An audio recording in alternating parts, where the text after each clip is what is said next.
ba'du. Allahumma astau'tuka ma 'allamtanihi fahdid ilayya inda hajati ilayhi wa la tansanihi ya rabbal alamin.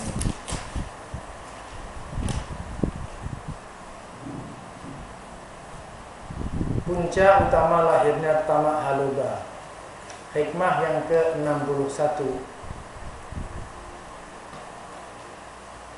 Minggu lepas kita telah sama-sama membincangkan tentang masalah tamak membinasakan kehidupan, sama ada kehidupan dunia ataupun kehidupan akhirat. Yang sekarang pula kita akan bincangkan tentang punca-punca tamak itu wujud pada diri seseorang. Setiap manusia mempunyai rasa tamak, rakus.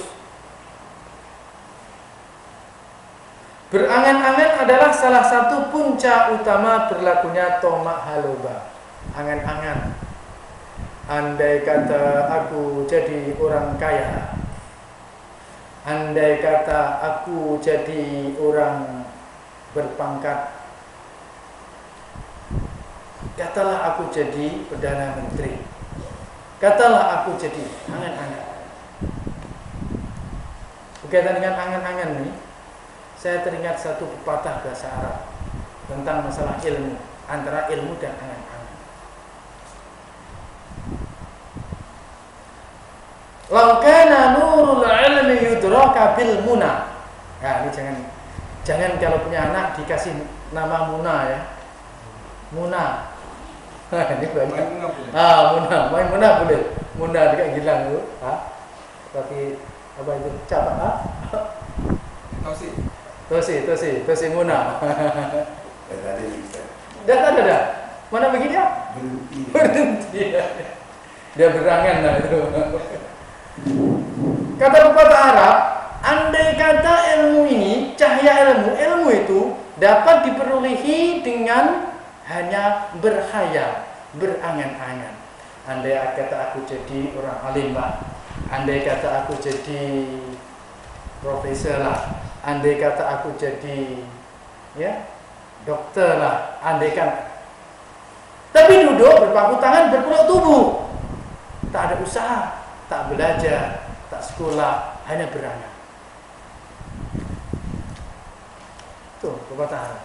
Andai kata ilmu ini dapat dicapai, diperolehi hanya dengan berangan, berkhayal. Lau kana nurul ilmi yudraka bil muna, falaisa kana fil bariyati jahilun. Nescaya di dunia ini tak ada satupun orang yang jahil, yang bodoh tak ada. Kalau ilmu ini dapat dicapai dengan hanya setakat berangan, berkhayal, bahasa seberang mengatakan melamun, maka satu pun tak ada orang yang jahil, yang bodoh di dunia ini. Kenapa? Karena setiap manusia yang waras, dia mesti ada daya khayalan.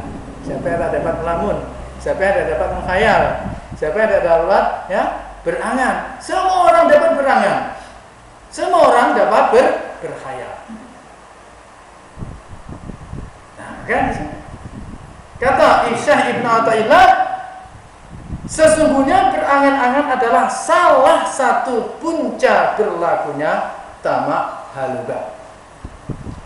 Jika hati senantiasa bertenang dan yakin kepada takdir, pastilah tidak akan merasa tamak, karena segala sesuatu yang telah dipastikan oleh Allah akan mesti wujud. Demikian juga sebaliknya. Ya.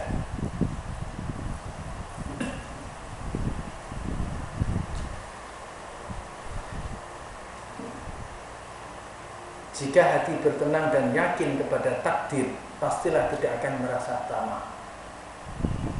Kalau hati yakin, Kalau Allah Subhanahu wa taala dah pastikan aku ini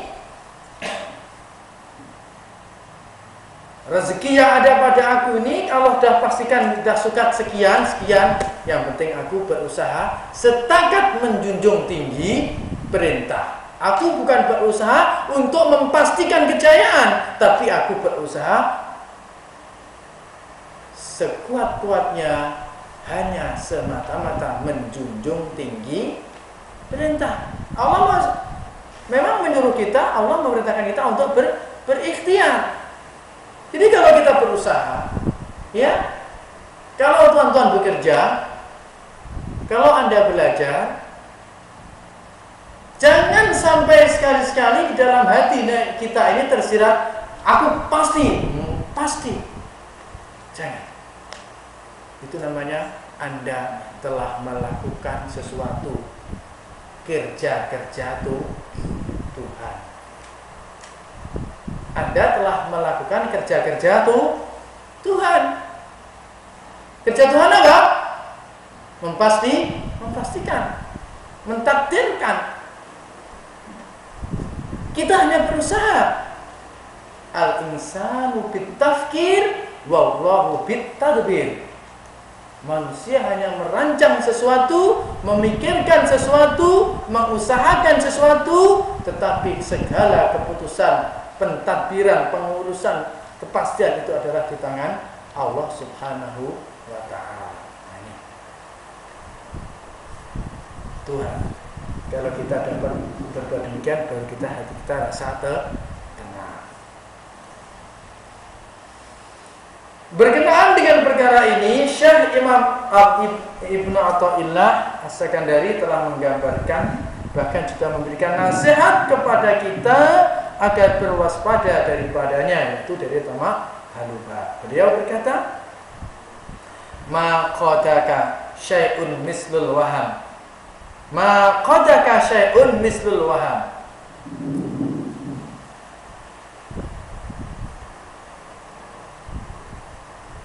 Janganlah Anda dibelenggu sesuatu seperti waham dengan waham, dugaan yang ringan, persangkaan yang ringan.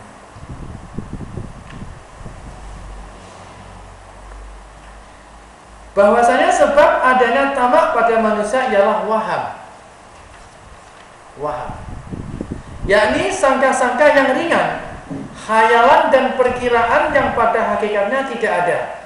Waham. Senang cakap angan-angan lah, berangan, banyak berangan.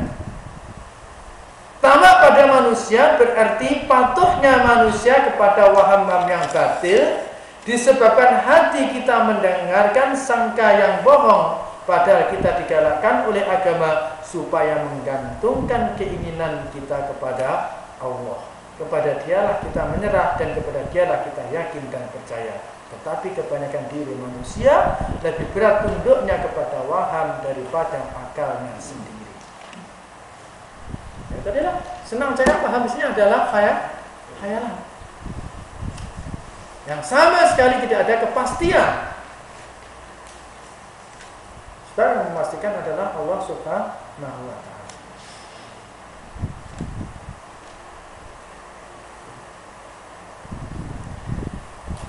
Sebagai dalil kita dapat melihat bahwasanya hati kita tamak untuk lari dari segala yang menakutkan. Tamak. Hati kita selalu teringin untuk kita mengelak, lari, menghindar daripada segala yang menakutkan. Misalnya kita lari dari ular, dari kalam, dari binatang buas dan lain-lain. Hal tersebut disebabkan hati kita dibungkus dengan waham bahwa ular itu menggigit yang dapat menimbulkan kesakitan dan kemudaratan. Waham yang demikian mendatangkan pula bahwa kita sampai takut kepada tali yang tergulung yang terbentuk seperti ular.